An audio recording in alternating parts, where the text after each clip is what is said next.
Welcome back to my YouTube channel. तो काफ़ी student nursing paramedical pharmacy की preparation कर रहे हैं 2022 के लिए। तो मेरे चैनल से प्रिपरेशन भी कर रहे हैं और प्रीवियस वीडियो सभी रिवाइज ज़रूर करके जा रहे हैं। और आप लोग आई होप मैं यही विश्वास रखता हूं कि आप लोग पुरानी वीडियो रिवाइज ज़रूर कर रहे होंगे। अगर कर नहीं रहे होंगे तो अभी आप करना शुरू कर दीजिए, अगर आप लेट ज्वाइन किए हैं चैनल को। तो चलिए इस वीडियो में हम लोग वेब ऑप्टिक्स फिजिक्स के क्वेश्चन देख लेंगे, वेब ऑप्टिक्स देख लेंगे और उसमें बायोलॉजी में देख लेंगे। बायोलॉजी में टॉपिक कवर कर लेंगे, इकोलॉजी कवर कर लेंगे इसी वीडियो में। इकोलॉजी के क्वेश्चन इसके 2 पार्ट आएंगे। ये फर्स्ट पार्ट होगा, सेकंड पार्ट, क्योंकि फर्स्ट पार्ट तो ही 30-40 मिनट के हो जाएंगे। तो चलिए आप लोग बने रहिए और अच्छे से वीडियो को, हर एक वर्ड को अच्छे से समझिए और वीडियो को प्लीज़ लाइक ज़रूर करें। अगर आप वीडियो देख रहे हैं इसके आगे तो वीडियो को लाइक करने के बाद ही आगे बढ़ें, क्योंकि काफ़ी मेहनत लग रहा है और मेहनत कर भी रहा हूँ। तो आई होप आप लोग लाइक कर दिए होंगे। चलिए क्वेश्चन देखते हैं। First question, monochromatic blue light has been used to obtain the interference pattern of narrow slit on screen keeping the experimental setup unchange. If blue light is replaced by red monochromatic light the interference pattern क्या होगा? तो आप पहले तो young double slit experiment अगर आप पढ़े होंगे फिजिक्स में, वेब ऑप्टिक्स में, तो मैंने 1-2 बार कराया है। जैसे यहाँ पे एक स्लिट रखते हैं, एक स्लैट जैसे नहीं होता, एक स्लिट रखते हैं, एक स्क्रीन रखते हैं जिस पे देखते हैं। फिर यहाँ से लाइट पास करते हैं ओ पोजीशन पे। फिर यहाँ एक पी पोजीशन रखते हैं जो सेकंड, जहाँ पे ब्राइट फ्रिंज जो बनती है। फिर यहाँ से एक सेंटर से जाती है और एक थोड़ा सा ऊपर से करके यहाँ पे डालते हैं। तो फिर यहाँ पे डिस्टेंस इसका देखते हैं कितना है। ये पूरा डिस्टेंस जो होता है यहाँ से लेके यहाँ तक, ये जो बी पॉइंट है, यहाँ भी एक पॉइंट बी रखते हैं ना, तो यहाँ से लेके ए है तो इसका जो डिस्टेंस होता है a/2 हो जाता है इतने का। तो ये पूरा आप जान रहे होंगे। अगर नहीं जान रहे होंगे तो आप सिर्फ फार्मूला रट लेंगे, हो जाएगा। तो ये देखिए, अब इसमें आपको कैसे सॉल्व करना है। तो फ्रिंज विड्थ का फार्मूला होता है, फ्रिंज विड्थ मीन्स चौड़ाई, विड्थ। तो फ्रिंज विड्थ को शो करते हैं बीटा से। अब ये capital D and lambda upon D, ये फार्मूला अप्लाई करना है। ये डी जो होता है ना, ये कैपिटल डी वाला, ये स्लिट और स्क्रीन के बीच की दूरी होती है, ये कैपिटल डी होती है। और जो ये आपका स्मॉल डी होता है ना, ये पूरी लंबाई होती है, जो मैंने बताया था कि स्लिट के बीच की ये लंबाई होती है यहाँ से, तो वो डी होती है। और कैपिटल डी हमेशा डी से ज़्यादा ही होगा। तो यही फार्मूला आप लगा लेंगे और ये क्वेश्चन सॉल्व कर लेंगे। तो wavelength beta equal to delta D by L by क्या था, स्मॉल डी था। अब ये जो फ्रिंज विड्थ है ये वेव लेंथ पे डिपेंड करेगी। देखिए डायरेक्टली प्रोपोर्शनल इसको कर सकते हैं। तो ऐसे भी लिख सकते हैं कि ये डायरेक्टली प्रोपोर्शनल लेमडा की होगी। तो अब वेव लेंथ किसका अधिक होता है? वेव लेंथ जो होता है वो रेड का अधिक होता है। और वेव लेंथ जो ब्लू इसमें दिया गया है, ब्लू का तो कम ही होता है रेड से। तो वेव लेंथ जो होती है वो रेड की अधिक होती है। इस वजह से क्या होगा आपको, इस वजह से आपका फ्रिंज विड्थ जो होता है वो इंक्रीज कर जाएगा, जबकि ब्लू लाइट को जो रिप्लेस कर देगा रेड लाइट। तो इस कारण इंटरफेरेंस पैटर्न जो होता है वो वाइड हो जाएगा आपका। तो ऑप्शन नंबर बी करेक्ट हो जाएगा। नेक्स्ट क्वेश्चन देखिए। नेक्स्ट क्वेश्चन ये आप सॉल्व करिए। यंग डबल स्लिट एक्सपेरिमेंट का ये क्वेश्चन ही है, तो ये भी क्वेश्चन अच्छा क्वेश्चन है। Using monochromatic source of light Young double slit experiment slit interference fringe have been obtained for certain separation of the slit as the slit separation increase. Slit separation को increase किया जा रहा तो fringe will become, तो fringe क्या हो जाएगा? अब ये भी question Young double slit experiment आप लगाएंगे तो फ्रिंज विड्थ का फार्मूला आप पहले रख लेंगे। ये देखिए beta equal to capital D lambda upon क्या हो जाएगा, डी हो जाएगा। अब आपको ये देखिए बीटा इन्वर्सली प्रोपोर्शनल क्या हो जाएगा, स्मॉल डी के हो जाता है। ये देखिए स्मॉल डी यहाँ लिख लीजिए। तो अगर बीटा बढ़ाएंगे तो ये स्मॉल डी घटेगा इसके अनुसार। तो इस कारण क्या हो जाएगा, इस कारण जो होता है कि आप स्लिट जो आपका सप्रेशन डी है, ये स्लिट सप्रेशन होता है। स्लिट मैंने बताया नहीं था, यहाँ पे सी रख दीजिए, यहाँ थोड़ा डिस्टेंस ले लीजिए, तो यहाँ की दूरी जो होती है डी होती है। तो स्लिट का जो सप्रेशन होगा वो इंक्रीज हो जाएगा अगर आप फ्रिंज विड्थ, ये देखिए, अगर इसको आप क्या करेंगे, इसको फ्रिंज विड्थ को बढ़ा रहे हैं तो ये क्या करेगा, डिक्रीज ही तो होगा। तो ये कह रहा है कि फ्रिंज को आप बढ़ाएंगे तो आपका ये स्लिट सप्रेशन क्या होगा। यहाँ देखिए लिखा गया है interference fringe have been obtained for certain separation of the slit as slit separation increase तो फ्रिंज विल, तो फ्रिंज क्या होगा, तो फ्रिंज डिक्रीज हो जाएगा भाई। तो ऑप्शन नंबर कौन सा लगाएंगे, नैरो, डी हो जाएगा। ये जो फ्रिंज है ये डिक्रीज हो जाएगा क्योंकि स्लिट सप्रेशन बढ़ा रहे हैं। नेक्स्ट क्वेश्चन ये देखिए, ये क्वेश्चन जो है ये भी क्वेश्चन अच्छा क्वेश्चन है। In the young double slit experiment if the suppression between the two slit is reduce, अब फिर स्मॉल डी को रिड्यूज किया जा रहा है, कम किया जा रहा है to half then for a constant wavelength and distance between the slit and screen. Slit और स्क्रीन के बीच के डिस्टेंस वेवलेंथ के अकॉर्डिंग क्या होगा। तो अब ये क्वेश्चन आप बताइए क्या होगा। तो पहले आप यंग डबल स्लिट एक्सपेरिमेंट का फार्मूला मैंने जो बताया था, ये कैपिटल, ये बीटा इजकल टू क्या हो जाएगा, बीटा इजकल टू आपका हो जाएगा capital D lambda by D, ये फार्मूला बताया था। अब इसी के अकॉर्डिंग आप वेवलेंथ के अकॉर्डिंग देखेंगे कि स्लिट एक्सपेरिमेंट क्या होगा। तो ऐसे भी तो हो जाएगा, ये देखिए ऊपर बता दे रहे हैं।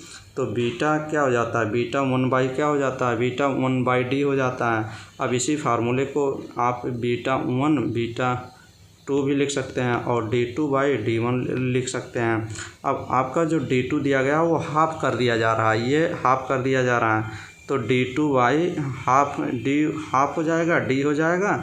तो ये आप निकालेंगे जब बीटा d2 ये निकालेंगे तो क्या हो जाएगा, ये हो जाएगा 2 बीटा 1 हो जाएगा। यहाँ जाके बीटा 1 जो है ये नीचे से मल्टीप्लाई 2 में हो जाएगा और ये इसका d से मल्टीप्लाई होता है, तो 2b1 आपका हो जाएगा। तो ये देखिए, अब इसमें ऑप्शन नंबर लगाइए 6 नंबर क्वेश्चन का ऑप्शन नंबर देखिए, the fringe width will be increase हो जाएगा by a factors of 2।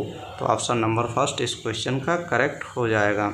Next question देखिए, light appears to travel in straight line. Light appears होती है ट्रेवल इन स्ट्रेट लाइन में, जब वो ट्रेवल करती है तो लाइट अपीयर्स होती है। क्यों होती है, तो ये इसमें लाइट अपीयर्स होती है ट्रेवल इन स्ट्रेट लाइन में क्योंकि वेवलेंथ जो होती है उसकी वेरी स्मॉल होती है।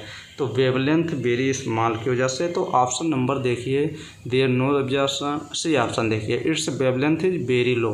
तो ऑप्शन नंबर सी करेक्ट हो जाएगा। नेक्स्ट क्वेश्चन ये देखिए, young double slit interference experiment the slit suppression is made 3 fold.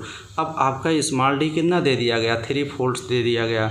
The fringe width become, अब फ्रिंज आपका क्या घटेगा बढ़ेगा, तो वही अभी तो मैंने जस्ट यही चीज़ बताया था कि आप पहले डायरेक्ट फार्मूला ये लिख सकते हैं, बीटा, ये फार्मूला आप डायरेक्ट लिख सकते हैं। चलिए मैं बता रहा हूँ ये फार्मूला कि बीटा b1 बीटा b2 ये लिख सकते हैं और इक्वल टू d2 और d1 लिख सकते हैं। अब d2 को 3d कर दिया, ये d2 को क्या कर दिया, 3d कर दिया। अब फिर अपान d कर दीजिए, तो अब इसमें मल्टीप्लाई करिए, ऐसे तिरछा मल्टीप्लाई करते हैं। तो ये देखिए बीटा b1d हो जाएगा और बीटा b2 आपका 3d हो जाएगा। तो एक d से d ये कट जाएगा। अब आपका क्या बचेगा, आपका बचेगा b2, जब आप निकालेंगे ना, ये b2 आपको निकालना है तो ये 3 तो नीचे चला जाएगा, तो आपका बीटा 1/3 आ जाएगा। तो ऐसे आप क्वेश्चन ये सॉल्व कर लेंगे और ऑप्शन लगाएंगे, कौन सा ऑप्शन आपका करेक्ट हो जाएगा, 11th का ए ऑप्शन ही करेक्ट हो जाएगा, 1/3। नेक्स्ट क्वेश्चन की तरफ बढ़ते हैं, oil floating on water. Oil floating water में जब ऑयल फ्लोट करता है, तैरता है, तो लुक्स कलर, तो कलर लाइक दिखता है। ये तो आप महसूस भी किए होंगे कि वाटर में अगर ऑयल डालते हैं, डीजल डाल के देखिए, due to interference of light the approximate thickness of oil for such effect to visible is. तो 12th का कौन सा ऑप्शन आपका करेक्ट हो जाएगा, इसमें ऑप्शन आप लगाएंगे 12th का, तो इसमें आपका बी ऑप्शन करेक्ट हो जाएगा, 10,000 एंगस्ट्रॉन आएगा। अब इसको सॉल्व कैसे करना है, इसको सॉल्व आप अप्रॉक्सीमेट थिकनेस ऑफ ऑयल का निकालना है, तो अप्रॉक्सीमेट 10,000 ही आएगा। नेक्स्ट क्वेश्चन ये देखिए, if young double slit experiment is perform in water instead of air, air के बजाय आप वाटर में इसको देखना है तो क्या होगा। यंग डबल स्लिट एक्सपेरिमेंट को, Young double slit experiment fringe with आपको पता ही है कि beta equal to capital D lambda wavelength by small D slit separation, तो ये आपको फार्मूला पता ही है। अब effective wavelength in water, effective wavelength आपको निकाल लेना है वाटर में, तो लेमडा बाई म्यू होता है, ये लेमडा बाई म्यू होता है। अब इफ़ेक्टिव वेवलेंथ जो है आपका डिक्रीज होगा, इफ़ेक्टिव वेवलेंथ डिक्रीज हो रहा है, therefore fringe width also decrease, ये फ्रिंज विड्थ जो होती है ये भी डिक्रीज होने लगेगी। तो आप बताइए अगर लेमडा डिक्रीज हो रहा तो क्या होगा, तो फ्रिंज विड्थ भी डिक्रीज होगी। तो 13 का ऑप्शन नंबर कौन सा करेक्ट हो जाएगा, बी ऑप्शन देखिए, fringe width will be decrease. अगर Young double slit experiment perform water की जगह एयर की जगह वाटर में रखेंगे तो फ्रिंज उसकी डिक्रीज करेगी।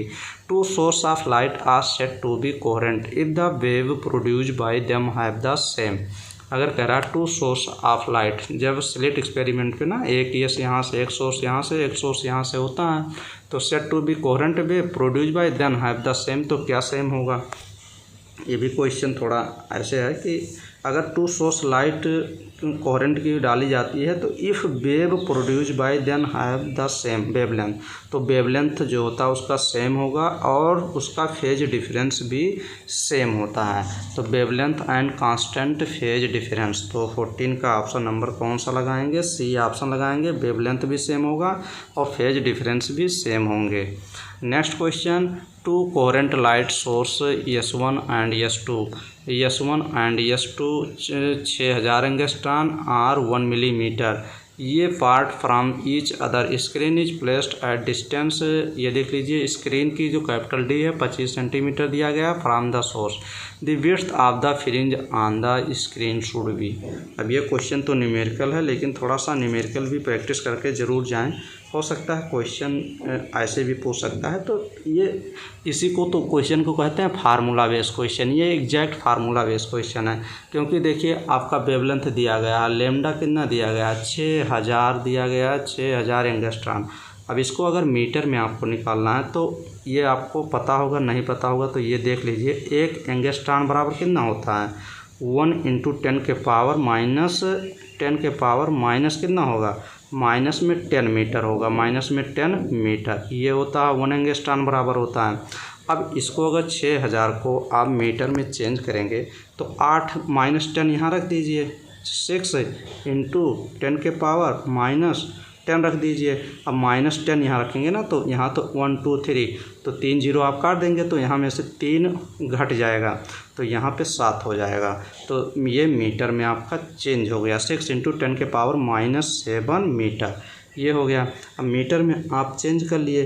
अब आपको ये कैपिटल, ये आप स्मॉल डी आपको दिया गया है, ये देख लीजिए, ये 1 मिलीमीटर दिया गया है, आपका स्मॉल डी दिया गया है 1 मिलीमीटर। 1 मिलीमीटर को चेंज करेंगे तो 1000 से मल्टीप्लाई कर देंगे तो 1 × 10 के पावर -3 मीटर हो जाएगा, ये हो गया। अब कैपिटल डी भी आपको दिया गया है 25 सेंटीमीटर में दिया गया है, ये डी की दिया गया है 25 सेंटीमीटर में दिया गया है, कैपिटल डी आपका दिया गया है 25 सेंटीमीटर। जब इसको आप मल्टीप्लाई करेंगे 1000 से, इसको डिवाइड करेंगे, मल्टीप्लाई नहीं 1000 से डिवाइड करेंगे तो ये आपका 0.25 आ जाएगा। 100 से मल्टीप्लाई करेंगे तो ये 0.25 मीटर आ जाएगा। अब मीटर आ गया। अब फ्रिंज विड्थ आप डायरेक्ट फार्मूला लगाइए और क्वेश्चन ये आपका एग्जैक्ट तुरंत सॉल्व हो जाएगा। ये देखिए कैपिटल, ये बीटा इक्वल टू क्या होता है, कैपिटल डी बाई लेमडा होता है स्मॉल डी। अब कैपिटल डी की वैल्यू मैंने बताया था क्या हो जाएगा, कैपिटल डी की वैल्यू 0.25 आ जाएगी और लेमडा की वैल्यू भी बताया था 6 × 10 के पावर -7 बताया था। फिर अपान डी की वैल्यू आपको बताया था 1 × 10 के पावर -3 बताया था। ये -3 ऊपर जाएगा तो प्लस हो जाएगा, तो 7 में से घट जाएगा तो -4 यहाँ पे बचेगा। अब -4 तो 6 25, 25 छक्का कितना होता है जब आप करेंगे तो कितना आएगा, ये आ जाएगा पॉइंट लेके निकाले 150 आएगा ना। तो ये जब पॉइंट यहाँ पे रखेंगे तो आपकी ये वैल्यू आएगी 1.50 इंटू 10⁴ आ जाएगा, माइनस में आएगा। अब ये माइनस में जब आप इसको माइनस इधर करेंगे तो 1.5 को माइनस में ले जाएंगे तो यहाँ पे कितना ज़ीरो आ जाएगा, यहाँ पे आपका 15 ये रख देंगे और ये आपका 15 हो गया। ये देखिए आपकी जो आंसर आ जाएगा 1.5 इंटू 10⁻⁻4 मीटर आएगा। फिर इसको जब सेंटीमीटर में चेंज करेंगे तो 0.015 सेंटीमीटर में आ जाएगा। तो ऑप्शन नंबर कौन सा करेक्ट हो जाएगा, ऑप्शन नंबर आपका फर्स्ट करेक्ट हो जाएगा। तो ऐसे क्वेश्चन सॉल्व होंगे। Hygiene wave theory of light can not explain, hygiene जो वेव थ्योरी है या क्या क्या चीज़ एक्सप्लेन नहीं करती, तो ये आपका डिफ्रैक्शन, पोलराइजेशन, इंटरफेरेंस सब एक्सप्लेन करेंगी, लेकिन फोटो इलेक्ट्रिक इफेक्ट को हाइजीन वेव थ्योरी एक्सप्लेन नहीं करती। तो डी ऑप्शन करेक्ट लगाएंगे और नेक्स्ट क्वेश्चन की तरफ बढ़ेंगे। If a thin transparent sheet is placed in front of a young double slit, young double slit के जो एक्सपेरिमेंट करते हैं उसमें थिन ट्रांसपेरेंट शीट उसके आगे पर फ्रंट पे लगा देंगे तो फ्रिंज विड्थ क्या होगा, ये क्वेश्चन पूछ रहा है। तो फ्रिंज विड्थ का आपको फार्मूला पता है, capital beta equal to capital D lambda by small D. अब ये चीज़ हो गया। अब जब थिन ट्रांसपेरेंट शीट प्लेस करेंगे डबल स्लिट तो उसका पाथ डिफरेंस जो होता है वो सेम हो जाएगा, पाथ डिफरेंस सेम होगा तो फिर और चीज़ें सेम हो जाएंगी, क्योंकि उसको जो वेव होता है वो स्लिट पे पड़ेगा तो उसका फ्रिंज पैटर्न जो होता है वो इफेक्ट नहीं करेगा और फ्रिंज रिमेंस कांस्टेंट ही रहेगी। तो फ्रिंज विड्थ क्या होगा, रिमेंस कांस्टेंट होगा। तो बी ऑप्शन आपका करेक्ट हो जाएगा। नेक्स्ट क्वेश्चन ये देखिए, interference pattern of obtained using beam of red light, what happens if the red light is replaced by the blue light. अगर रेड लाइट की जगह ब्लू लाइट डाला जाता है तो क्या होगा। तो ये भी क्वेश्चन एकदम सिंपल क्वेश्चन है, क्योंकि जब इसमें ये देख लीजिए मैंने बताया था ये interference pattern obtained by using beam of red light, what happens if the red light replaced by the blue light. तो ये आपका क्या चीज़, फ्रिंज विड्थ को और डब्लू से शो करते हैं तो फ्रिंज विड्थ या बीटा से शो कर लीजिए या इससे शो कर लीजिए। तो delta capital D lambda by small D. अब ये देखिए अगर लैम्डा क्या हो रहा है, लैम्डा जो वेवलेंथ का है, इंसिडेंट लाइट जो होती है ये इसके डायरेक्टली प्रोपोर्शनल हो जाएगा। तो अगर बीटा आपका बढ़ रहा है तो ये भी बढ़ेगा। तो रेड लाइट का क्या होता है, वेवलेंथ जो होता है वो अधिक होता है रेड लाइट, लेकिन रेड लाइट की बजाय रेड लाइट का वेवलेंथ अधिक होता है ब्लू लाइट से, लेकिन रेड लाइट को रिप्लेस कर दिया जा रहा है, हटा दिया रहा है ब्लू लाइट। तो ब्लू लाइट की क्या होती है, वेवलेंथ कम होती है, तो फ्रिंज विड्थ क्या हो जाएगा, ये भी आपका फ्रिंज विड्थ भी डिक्रीज हो जाएगा। तो ऑप्शन नंबर कौन सा करेक्ट होगा, ये देखिए fringe pattern disappear, fringe width decrease, तो सी ऑप्शन आपका करेक्ट हो जाएगा। नेक्स्ट क्वेश्चन ये देखिए, in the propagation of light wave the angle between the direction of vibration and plane of polarisation. तो 33 का बताइए कौन सा ऑप्शन आपका 33 नंबर का ऑप्शन कौन सा करेक्ट होगा। तो 33 में आप जब जाएंगे तो इसमें आपका कौन सा ऑप्शन करेक्ट हो जाएगा, इसमें ऑप्शन लगाइए और बताइए। 33 का 0 डिग्री आप लगाएंगे, करेक्ट हो जाएगा। Next question, the maximum number of possible interference maximum for slit separation equal to twice, slit separation equal to twice to the wavelength in Young double slit experiment. अब ये क्वेश्चन देखिए भाई साहब, इसमें आपका इंटरफेरेंस जो होता है maxima on the screen condition के रिस्पेक्ट वाला क्वेश्चन लगेगा, क्योंकि इसमें लैम्डा को बढ़ाया जा रहा घटाया जा रहा है ना। तो ऑप्शन नंबर इसमें 34 का जब ऑप्शन लगाएंगे तो कौन सा करेक्ट हो जाएगा, इन्फिनाइट ही आना चाहिए, क्योंकि कुछ क्वेश्चन ऐसे होते हैं कि देख के भी आप उसको ये समझिए कि गलत भी हो जाता है सही भी हो जाता है। तो 34 का ऑप्शन नंबर इसमें 5 नंबर आएगा, इन्फिनाइट नहीं आएगा, 5 आएगा जब ये क्वेश्चन आपको सॉल्व करना पड़ेगा क्वेश्चन 34 नंबर क्वेश्चन को 34 क्योंकि इसमें आपका डी साइन थीटा वो फार्मूला लगेगा और फिर आप ये वाला फार्मूला लगेगा 2 sine theta equal to N lambda. इसी फार्मूले पे क्वेश्चन सॉल्व होगा। तो चलिए हम लोग बायोलॉजी में क्वेश्चन कर लेते हैं। नेक्स्ट वीडियो में हम लोग रे ऑप्टिक्स करेंगे, बायोलॉजी के क्वेश्चन डिस्कस करते हैं। वो भी ये सभी क्वेश्चन जो है इकोलॉजी से क्वेश्चन है। आप 12th NCERT में इकोलॉजी चैप्टर ज़रूर आप लोग पढ़ के जाइएगा, 12th NCERT बायोलॉजी की। तो इसमें क्या है ना, यहाँ से क्वेश्चन ज़रूर पढ़ के जाइएगा। इकोलॉजी में लगभग ये समझिए कि 2-3 क्वेश्चन तो आपको मिल ही जाएंगे, 3 से 4 क्वेश्चन भी मिल सकते हैं, लेकिन 2-3 क्वेश्चन फिक्स हैं कि मिलेंगे। लेकिन वही है कि आपको चैप्टर तो ज़्यादा है इकोलॉजी में ना, तो सभी पढ़ के जाना ही पड़ेगा, क्योंकि पढ़ने का मतलब यही होता है कि सब चीज़ें क्वेश्चन प्रैक्टिस करके जाइए और ज़्यादा से ज़्यादा थ्योरी वाले पोर्शन कवर करके जाइए। क्योंकि इकोलॉजी में आपको 4 चैप्टर पढ़ने हैं, तो चारों चैप्टर में थोड़ा थोड़ा पढ़ के ज़रूर जाइए। चलिए हम थोड़ा आपकी मदद करते हैं और क्वेश्चन को कराते हैं। क्वेश्चन के माध्यम से मैं ये थोड़ा आपको कॉन्फिडेंस हो जाएगा कि क्वेश्चन अगर ऐसे क्वेश्चन आते हैं तो क्वेश्चन निकलने चाहिए, मतलब सॉल्व हो जाने चाहिए, गलत नहीं होने चाहिए। तो ये देखिए, the tendency of an organism to maintain the constancy of the internal environment is called. क्या होता है, ह्यूमंस क्या होते हैं, ये अपने बॉडी के टेम्परेचर को, इन्वायरमेंट को एकदम मेंटेन किए रहते हैं। जैसे हम लोगों का 37 डिग्री सेंटीग्रेड होता है बॉडी का टेम्परेचर। अब चाहे हम पहाड़ों पे जाएं, चाहे जहाँ भी जाएं, रेगिस्तान में चले जाएं, ठंडे प्रदेशों में, गर्मी प्रदेशों में, लेकिन जब बॉडी का टेम्परेचर, इंटरनल बॉडी टेम्परेचर जो देखेंगे वो कांस्टेंट ही रहता है। तो उसी को कहते हैं होम्योस्टैटिस कहते हैं। तो ऑप्शन नंबर फर्स्ट ही करेक्ट हो जाएगा। ये देखिए, Colorado national park situated in, Colorado national park कहाँ पे है, भरतपुर में है, राजस्थान में एक जगह भरतपुर है। तो ऑप्शन नंबर यहाँ तो भरतपुर दिया नहीं गया, राजस्थान ही दिया गया है, तो राजस्थान लगाएंगे। तभी तो अलग जगह से, ठंडे प्रदेशों से चिड़िया जो होती थी यहीं पे तो आती थी। नेक्स्ट क्वेश्चन ये देखिए, some organism suspended all their activities. कुछ ऑर्गेनिज्म होते हैं, कुछ जीव होते हैं जो सस्पेंड कर लेते हैं, मतलब अपनी एक्टिविटी को वो सस्पेंड कर लेते हैं ड्यूरिंग सीवियस विंटर। जब अधिक ठंडी पड़ती है ना, तो कुछ ऑर्गेनिज्म होते हैं, जैसे छिपकली को ले लीजिए, और काफ़ी चीज़ें हैं, काफ़ी ऑर्गेनिज्म हैं।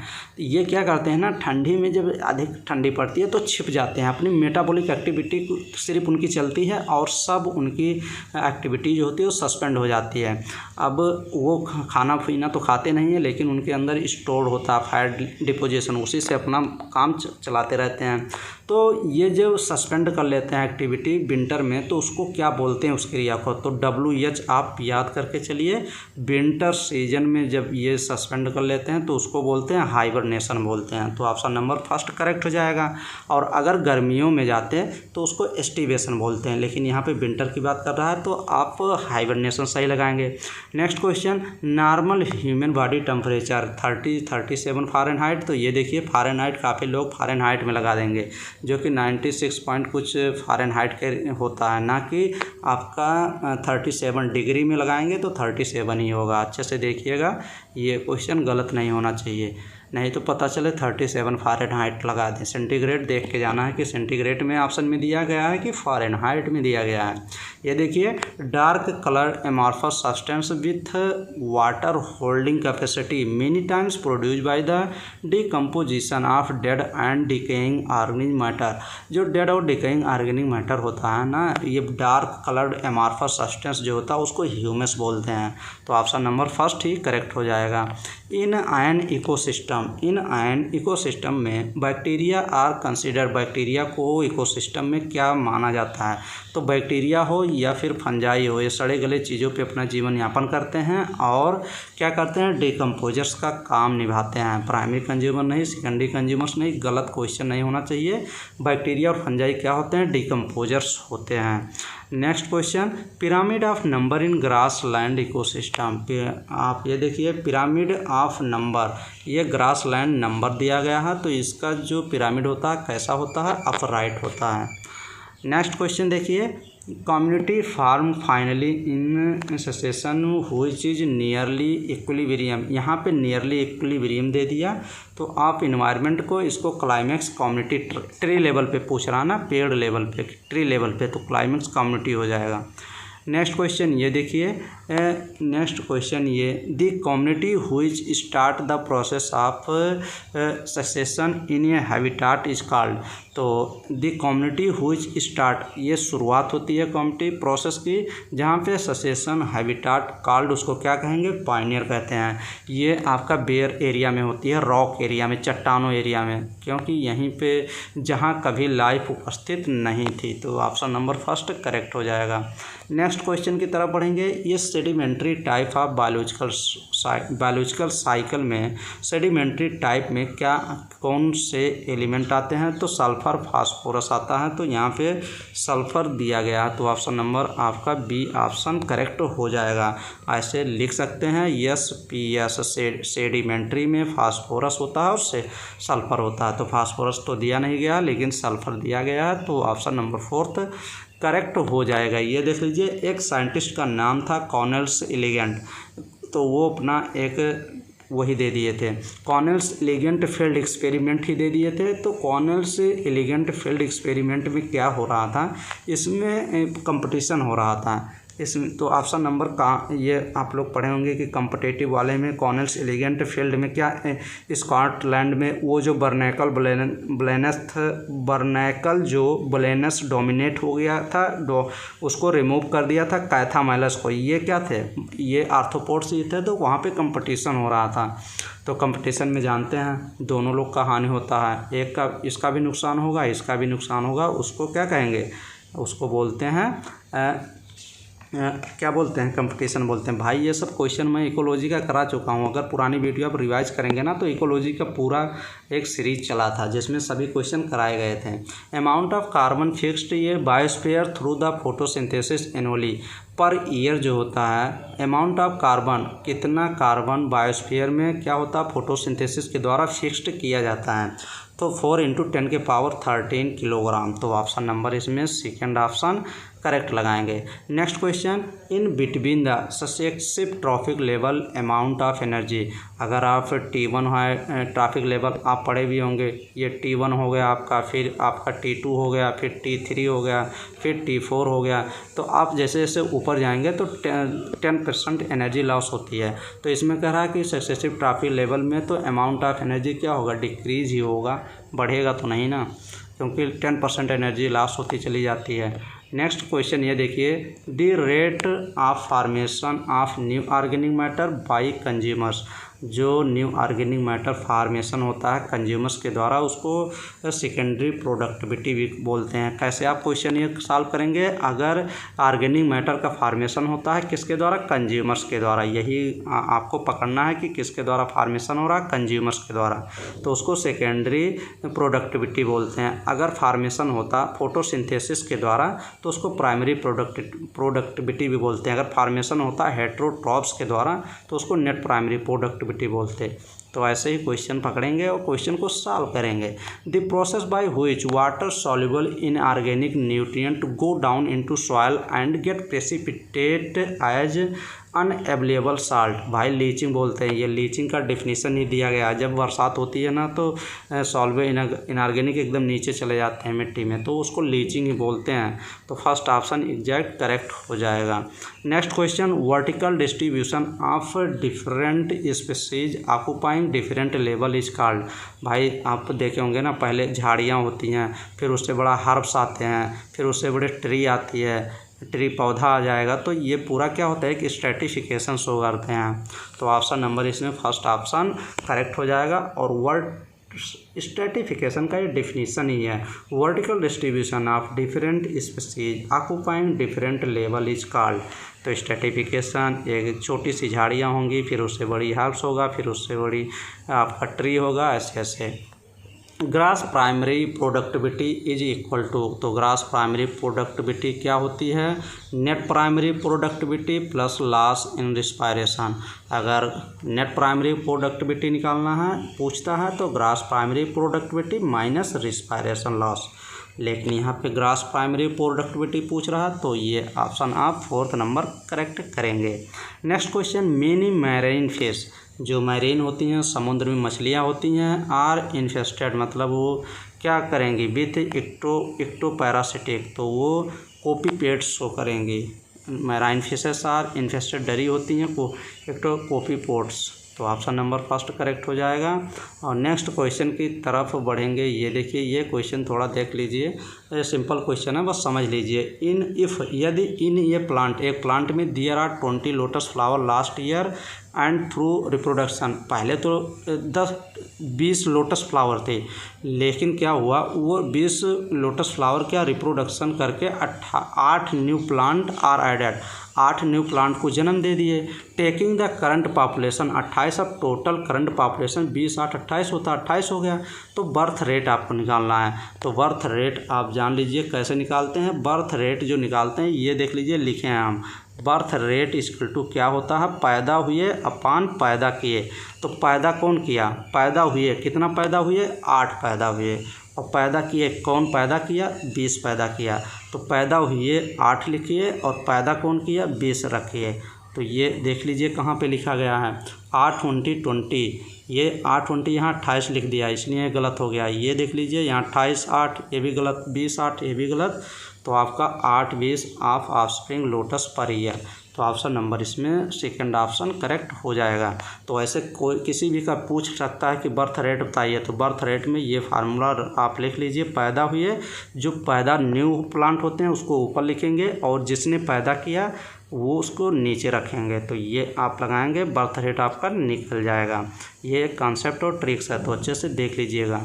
ये देखिए, the poisonous substance produce by calotropis to overcome browsing as, अगर ये धतूरे का प्लांट देखे होंगे, इसमें पॉइजनस सब्सटेंस निकालते हैं, तभी तो जानवर जो होते हैं, ये धतूरे का पौधा जो होता है कहीं पर उगा हुआ होता, तो उसको क्या नहीं करते, उसको ब्राउजिंग नहीं करते, उसको खाते नहीं हैं, क्योंकि वो कार्डियोग्लाइकोसाइडेज उसमें प्रेजेंट होता है, जो कि नुकसानदायक होता है। तो ऑप्शन नंबर फर्स्ट करेक्ट हो जाएगा। नेक्स्ट क्वेश्चन ये देखिए, extension of Abingdon tortoise in Galapagos island due to introduction of, extension Abingdon tortoise एक था इस गैलापागोस पे, ये क्या कर दिया है, किसके इंट्रोड्यूस से ये भाग गया था, अबेंडन टार्टवाइज एक्सटेंस हो गया था, तो गोट के, बकरी के। तो ऑप्शन नंबर फर्स्ट करेक्ट हो जाएगा। नेक्स्ट क्वेश्चन ये देख लीजिए, increase in population occurs due to contribution of, ये कह रहा है कि पॉपुलेशन बढ़ रहा है, किसके कंट्रीब्यूशन से, भाई ई माइग्रेशन मीन्स चले जाना होता है, तो चले जाने से तो पॉपुलेशन बढ़ेगा नहीं, घट ही जाएगा, बढ़ेगा तो है नहीं, तो ये तो गलत हो जाएगा। इसमें देखिए, मोर्टेलिटी मरने से, आई माइग्रेशन आने से, फर्स्ट ऑप्शन करेक्ट हो जाएगा। नेटिलिटी मीन्स क्या होता है, पैदा होना, और आई माइग्रेशन, आई मीन्स आना, आने से और पैदा होने से, तो ये मोर्टेलिटी मान लीजिए। चलिए मैं बताता हूँ, एक कोई इकोसिस्टम ले लीजिए, यहाँ पे बहुत ज़्यादा सब लोग रह रहे हैं, यहाँ पे जितने नेटिलिटी होगी, पैदावार होगा, इतने जनसंख्या यहाँ पे बढ़ेगी, या फिर आई माइग्रेशन, बाहर से लोग इसमें आएंगे तो यहाँ पे तो बढ़ेगा ना, तो इसीलिए आई माइग्रेशन मीन्स आना होता है, नेटिलिटी मीन्स पैदा होना होता है। तो ऑप्शन नंबर इसमें फर्स्ट ऑप्शन एग्जैक्ट करेक्ट हो जाएगा। Next question, gross primary productivity minus respiration losses known as net primary productivity, अभी ऊपर ये क्वेश्चन हम सॉल्व कराए थे। नेक्स्ट क्वेश्चन ये देखिए, the entire sequence of communities that successively change in given area are called, उसको क्या बोलेंगे, सीयर्स बोलते हैं। सीयर्स जो बीच का पूरा स्पेस नहीं होता है, उसी को तो बोलते हैं सीयर्स।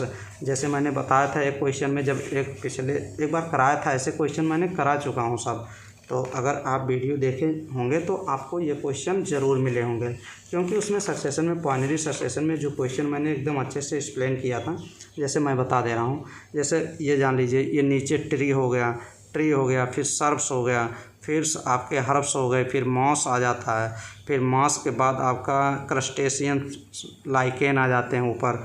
तो ये जो बीच का स्टेज होता है ना, तो इसी को तो सीरियल्स बोलते हैं, सीरियल स्टेज। तो यही ऑप्शन नंबर सेकंड करेक्ट हो जाएगा।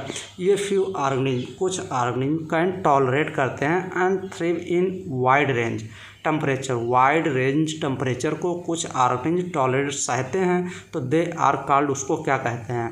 अगर वाइड रेंज को सहेंगे तो क्या कहेंगे बताइए, उसको यूरीथर्मल कहेंगे। अगर नैरो रेंज टेम्परेचर को, नैरो रेंज, नैरो का मतलब स्टीनो, और वाइड का मतलब यूरीथर्मल, ये एकदम दोनों रट लीजिए। वाइड का मतलब क्या होगा, यूरीथर्मल। वाइड ऐसे पढ़ने से लगता है वाइड ई, देख लीजिएगा यूरीथर्मल। और नैरो, नैरो क्या होता है, पत्थर स्टोन से सोचिए, स्टोन के बीच में क्या होता है, नैरो ही होता है। तो नैरो कहाँ होगा, स्टोन के बीच, स्टेनोथर्मल। ऐसे याद करिए, वाइड यूरीथर्मल। तो सेकंड ऑप्शन करेक्ट हो जाएगा। अच्छे से देखिएगा।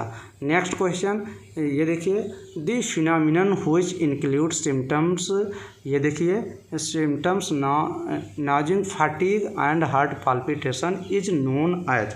अब ये क्वेश्चन आपको थोड़ा सा घुमाया गया है क्वेश्चन, लेकिन क्वेश्चन घुमाया गया है, लेकिन क्वेश्चन अच्छा क्वेश्चन है। तो आप क्वेश्चन इसको सॉल्व करिए और बताइए कि क्वेश्चन में लैंग्वेज क्या है। कुछ ऑर्गेनिज्म होते हैं जो एडाप्टेशन शो करते हैं, लेकिन इसमें देखिए phenomena which include symptom nausea. Nausea means क्या होता है, घबराहट होता है। फटीग क्या होता है, थकान हो जाता है। और हार्ट पाल्पिटेशन, हार्ट की जो रिदम होती है वो थोड़ा बढ़ जाएगी। इज नोन एंड किस में होता है, एल्टीट्यूड सिकनेस तो बोलते हैं इसको, लैटीट्यूड सिकनेस नहीं, altitude.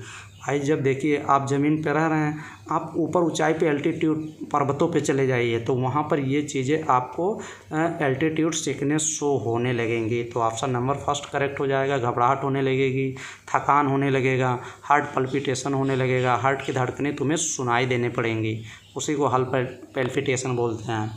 Each trophic level has certain mass of living material at a particular time.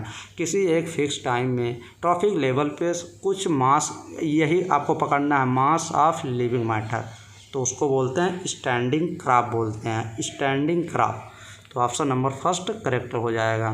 Next question ये देखिए, इसमें आपका इकोलॉजी से क्वेश्चन ये देखिए, ecology is basically concern with 4 level of biological organization, namely 4 level ये दिया गया है, organism, population, communities and biomass. ये 4 लेवल देता है, तो 3 लेवल इसमें दिया गया है। ये बायोमास दिया नहीं गया था, तो इसमें चारों में से कह रहा है कि जो 4 लेवल में है, ये तो चौथा क्या है, तो बायोम्स ही है।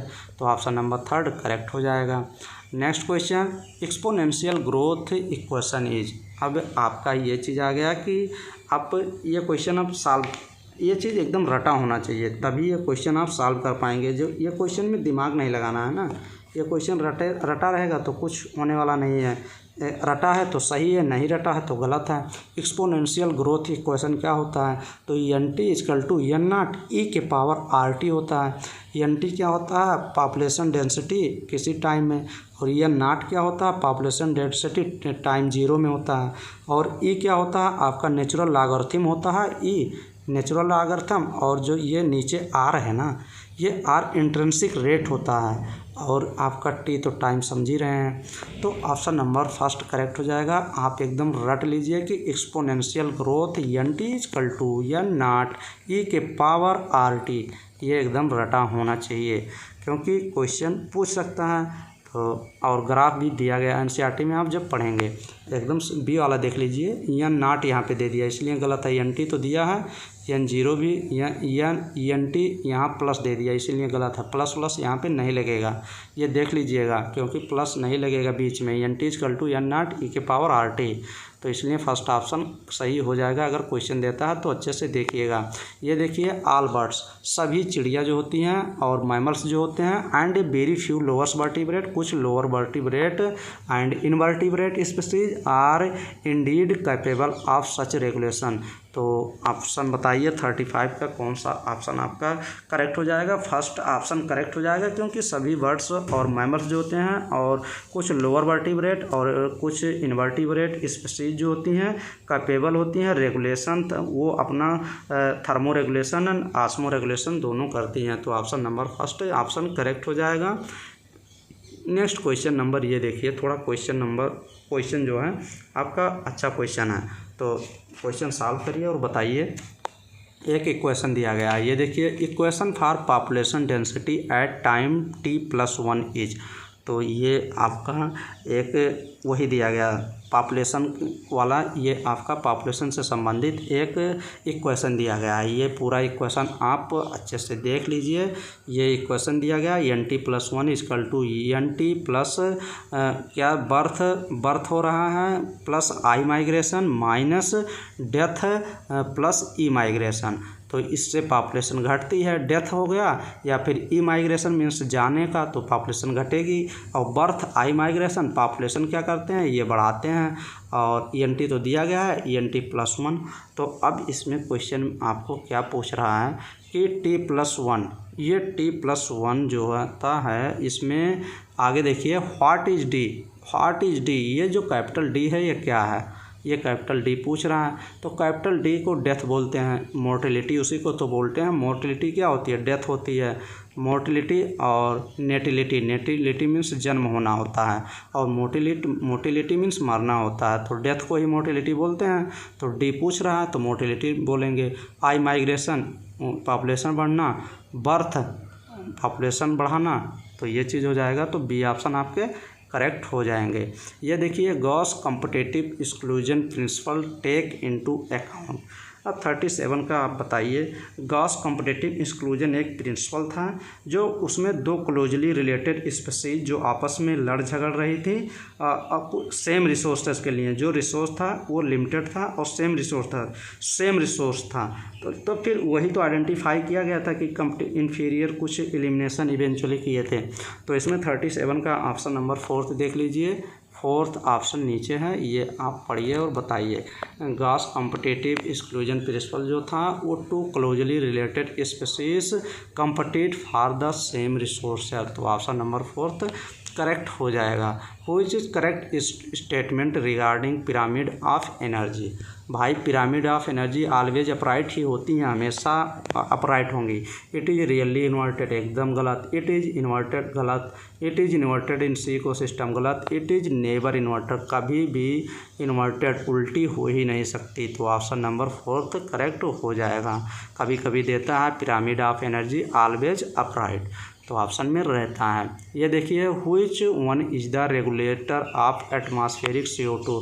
एटमॉस्फेरिक CO2 का रेगुलेटर कौन है, ओशियन रिजर्वायर होता है। तो 41 का कौन सा ऑप्शन करेक्ट हो जाएगा। मैंने काफ़ी बार बताया कि ओशियन रिजर्वायर जो होते हैं वो रेगुलेट करते हैं, नियंत्रित करते हैं कार्बन डाइऑक्साइड जो एटमॉस्फेयर में होती है उसके कार्बन डाइऑक्साइड के अमाउंट को रिजर्वायर करते हैं, ओशियन रिजर्वायर रेगुलेट करते हैं। तो ऑप्शन नंबर 4 करेक्ट हो जाएगा।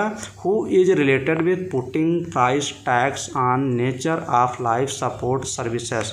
तो भाई रॉबर्ट कास्टोंजा एक साइंटिस्ट थे ना, वही तो बोले थे कि रिलेटेड विथ पुटिंग प्राइज, अगर प्राइज दिया जाए, नेचर जो आपको दे रही है उसके बदले में अगर प्राइज दिया जाए तो क्या होगा।